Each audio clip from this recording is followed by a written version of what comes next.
Don't you think part of that is accepting your past and your past mistakes? Because I've seen so many people that just can't get by choices they made younger in life. I mean, that was hard for me, for sure. Because you look back, and this is where, especially I've had this conversation with a ton of people about the mom guilt and the things. Yeah. It's like all the things. If I went back, because you've been very helpful to me in that regard, just going, you did the best you could with where you were, what you had, what you were dealing with. Yeah. It's all you can do. Yeah. You can't go back and change it. But I think so many people hold on. They're not forgiving the past them, and that's jacking them up a little bit in the current them or the present them. Yeah, it does. I totally agree with that. It is really about you looking at the past mistakes you have made and accepting who you were at that time with what you were equipped with. Yeah. There's so many things we were learning and so many things we need to unlearn in that moment. Yeah. And that's helped me so much with learning to love myself, learning to have a good relationship with Lisa. Yep. And what I do is I like to take that and see Lisa on the other side of me. Oh, I like that. So tell me about that. Like, Okay, just future so- Lisa or what? Lisa, period, and all that she is from the past to this moment and to where she's going. Okay. And how would I have a relationship with that type of person? How would I have a relationship with all the things I know about who I am? And a lot of times, we are a lot more loving and gracious and kind and compassionate to others than we are ourselves. For sure. So I'm like, well, why don't I put myself there? Why don't I put myself where I put so many other people in my life and treat myself like that? If someone came to me with a mistake, you know what I would do with her? I would say, well, you know what? You were where you were at that time with the best that you had. What did you learn from that? What do you need to unlearn from that? I would do that for someone. So it's like, do that for the Lisa on this side. So what makes it so hard for people? Because I totally get that. Like when people come to me, I do that in business. I do it with my friends. It's so hard to do that with ourselves. You have not taught that. Who taught you that? No, what you did. Okay, great. And I'm still learning. One thing we've determined in my work with Lisa is that I'm a very slow learner. It takes me a hot minute. You're on time. I'm on time. You on time. It takes me a hot minute. It could be someone else's. It's a different time for someone else, but it still is your time. I'm on my and time. it's the right time. I'm exactly where I'm supposed to be. You're exactly where you're supposed to be. Well, no one's taught us that. It's true. It's true.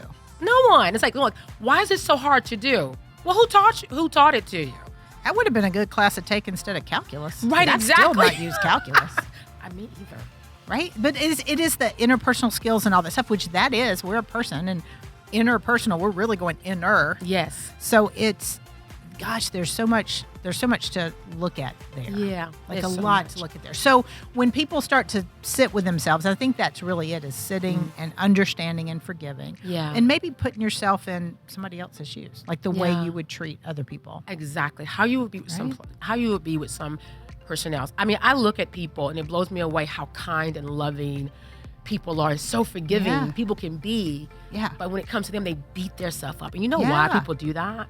Because we don't look at the fact that we're human. We don't look at the fact we are. We look at the fact other people are. Oh, this person's Yeah. human, but we're not. So we're Yeah. supposed to be perfect. We're not supposed to make mistakes.